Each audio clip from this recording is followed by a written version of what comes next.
Kembali lagi di Cahaya Hati Indonesia, Masya Allah nikmat sekali ya. Hari ini banyak ilmu yang barokah yang kita dapatkan dari guru-guru kita.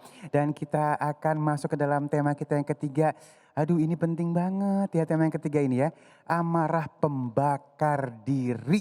Nah ya, seperti apa pembahasannya? Langsung aja akan kita sambut guru kita yang dimuliakan Allah Subhanahu wa taala, Kiai Jaman Alwani. Allahumma sholli ala sayyidina Muhammad.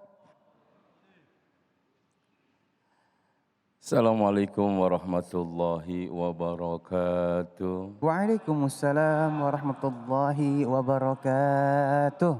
Alhamdulillahi thumma alhamdulillah. Alhamdulillahi wahidil ahad al-fardus samad alladzi lam yalid wa lam yulad wa lam yakul lahu kufuwan ahad. Asyhadu an la ilaha illallah wa asyhadu anna Muhammadan abduhu wa rasuluhu la nabiyya ba'da amma ba'du. Allah Ta'ala fil Qur'anil Karim, a'udzu billahi minasy syaithanir rajim. Bismillahirrahmanirrahim. Wa ma min dabbatin fil ard illa 'ala Allahi rizquha. Sadaqallahul 'aliyyul 'azim. Hadirin jamaah Cahaya Hati Ainyus yang dimuliakan Allah Subhanahu wa taala. Wabil khusus jamaah Majelis Taklim Al-Buraq yang mudah-mudahan penuh dengan keberkahan. Ibu bapak yang dimuliakan Allah Subhanahu wa taala. Sehat Ibu? Bapak sehat? Hari ini luar biasa, ada satu judul yang harus kita tanam dalam hati, amarah pembakar diri. Sebelum saya ceramah saya tanya dulu, Ibu teh sering marah-marah sama suami? Sering ya, berarti masih jarang-jarang. Bapak-bapak sering marah sama istri? Hampir setiap hari, alhamdulillah. Ternyata amarah mampu menjadikan diri kita orang-orang yang down, orang-orang yang jatuh dalam karakter kita. Rasulullah Shallallahu Alaihi Wasallam pernah bersabda, La taqdob walakal jannah. Jangan marah, insya Allah mampu menaiki tahta surganya Allah Subhanahu Wa Taala. Yang namanya hidup di dunia, jangan banyakin masalah, juga jangan mempermudah masalah. Yang namanya hidup di dunia, jangan mempersulit diri dan jangan mempersempit diri. Sebab orang yang banyak cari masalah, banyak musuh di dunia, urusannya bakal muflis akhiratnya.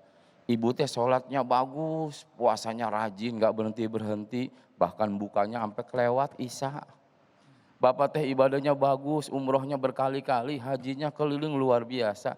Tapi kalau masih ada amarah kepada orang lain yang menyebabkan orang lain sakit hati, maka kata Rasul, muflis, miskin kita, bangkrut ibadah kita. Sebab nanti di hadapan Allah Subhanahu wa taala bukan orang-orang yang kaya yang berbahagia, bukan orang yang punya jabatan yang berbahagia, tapi orang-orang yang mampu di dunianya ibadah ikhlas lillahi ta'ala. Jadi hati-hati dengan amarah yang selama ini kita laksanakan dan kita lakukan. Sebab kenapa? Sebab amarah tersebut mampu menghancurkan puing-puing kehidupan kita.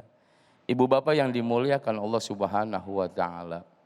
Kalau cuman pengen ngebersihin badan, cukup dengan air. Tapi kalau pengen membersihkan jiwa, mesti dengan ibadah. Kalau pengen ngebersihin hati, mesti penuh dengan cinta. Kalau pengen ngebersihin pikiran, harus dengan ilmu. Badan kita kotor, mandi selesai. Jiwa kita kotor, pendekatan diri kepada Allah, menghambakan diri, mengecilkan diri. Sebab tidak ada orang yang hebat di mata Allah. Orang kaya kan sifatnya sementara, hari ini kaya bisa jadi besok nanti miskin. Orang miskin pun bisa sifatnya sementara, kalaupun sifatnya takdir. Bisa jadi hari ini miskin, besok nanti melarat. Nambah parah ya. Bisa jadi hari ini kita kuat, esok nanti lemah. Bisa jadi hari ini kita memiliki jabatan, esok nanti kan kita nggak punya jabatan. Maka di saat kita kaya mesti sadar diri bahwa kekayaan dari Allah.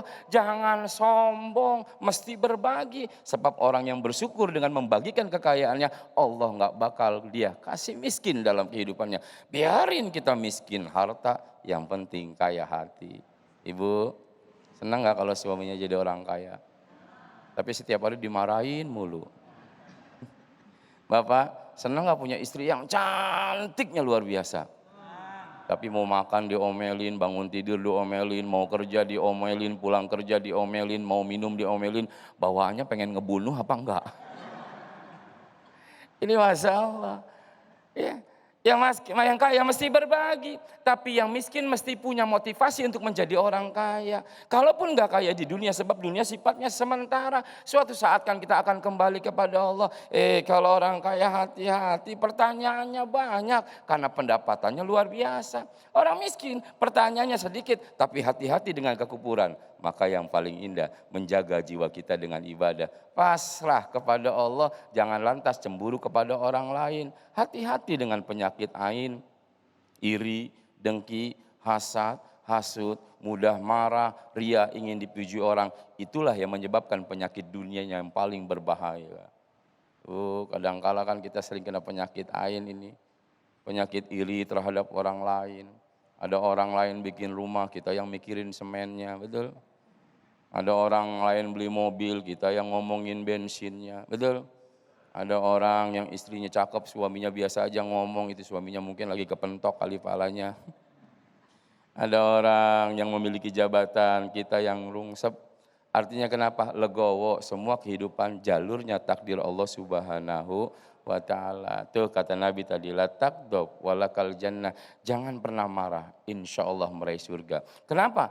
Karena memang dasarnya orang yang mengendalikan hawa nafsunya, ini orang yang paling hebat. Orang yang paling jago, orang yang paling hebat bukan orang yang hebat badannya, tegap badannya, berotot badannya. Orang yang paling hebat bukan karena dia memiliki senjata atau kekuasaan. Orang yang paling hebat bukan yang duduk di tahta jabatan yang tertinggi. Tapi orang yang paling hebat kata Rasulullah, yang mampu menahan hawa nafsu dan amarahnya. Ini yang paling hebat. Di dalam rumah tangga percuma duit banyak, harta melimpah, mobil mewah. Tapi setiap hari bertengkar dengan amarah kan ujungnya bubar-bubar juga. Betul. Di dalam rumah tangga jabatan tinggi, jabatan suaminya tingginya luar biasa. Tapi kalau setiap hari marah-marah kan jujur saja bisa jadi berantakan. Makanya hadapi kehidupan. Satu, untuk menghilangkan amarah, hadapi dengan senyuman. Ibu kudu belajar senyum. Pulang nih habis ngedengar ceramah, ngeliat itu kaca. Senyum 1 jam insya Allah keram. Bapak juga mesti menghadapi kehidupan dengan senyuman. Sebab senyuman mampu menghilangkan dahaga dalam hati di dalam sebuah kehidupan. Hayu buang amarah, hayu jadikan kita hidup penuh dengan keberkahan. Lewat senyuman semua bakai menuai cinta yang paling terindah dalam sebuah kehidupan. Masya Allah. Ibu bapak yang dimuliakan Allah Subhanahu wa ta'ala. Itu yang pertama, mesti banyak senyum. Ketemu orang, senyum. Bayangin ibu pagi-pagi kalau suami mau berangkat kerja, kita sudah rapi, kemudian senyumnya kita manis-manisin. Semua sudah tersedia dari mulai kopi, air, teh, sampai oli bekas ada kali ya. Makanya dengan senyuman kita iringin suami kita. Sampai di luar rumah kita ngomong, papa hati-hati di jalan. Senyumnya sungguh sangat luar biasa. Apa kata suami? Sungguh luar biasa, saya memiliki Aisyah dalam kehidupan, Hadijah dalam rumah tangga. Aduh, kalau hidup kita lemparkan dengan senyuman, suami mana yang gak bakal kelepek-kelepek di depan mata.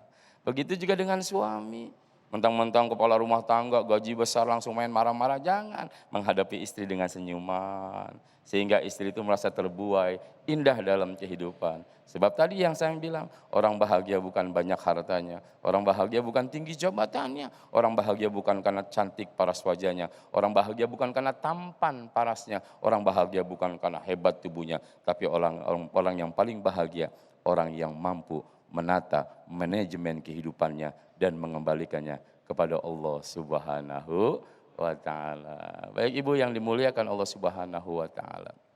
Terakhir, ada manajemen yang terindah untuk menghadapi marah dalam kehidupan kita. Mengembalikan semuanya kepada Allah. Hidup ini dalam koridor takdir Allah. Kaya miskin Allah yang menentukan. Punya jabatan atau tidak Allah yang menentukan. Maka apa yang diberikan oleh Allah pasrah saja. Sabar, as-sabru sawabuhul jannah. Orang-orang yang sabar itu pakaian surga. Kalau kita sudah jadi pakaian surga, otomatis masuk surga. Kalau orang sudah jadi pakaian surga, otomatis bisa duduk di singgasana surganya Allah. Bagaimana caranya yang menjadi pakaian surga? Mesti sabar menghadapi segala bentuk ujian kehidupan. Kita tidak memiliki harta enggak jadi masalah. Tapi kita berusaha untuk memiliki harta yang berkah. Sebab banyak belum tentu berkah. Berkah otomatis banyak. Rasa belum tentu punya nikmat. Tapi kalau sudah nikmat otomatis berbagai macam rasa dalam kehidupan.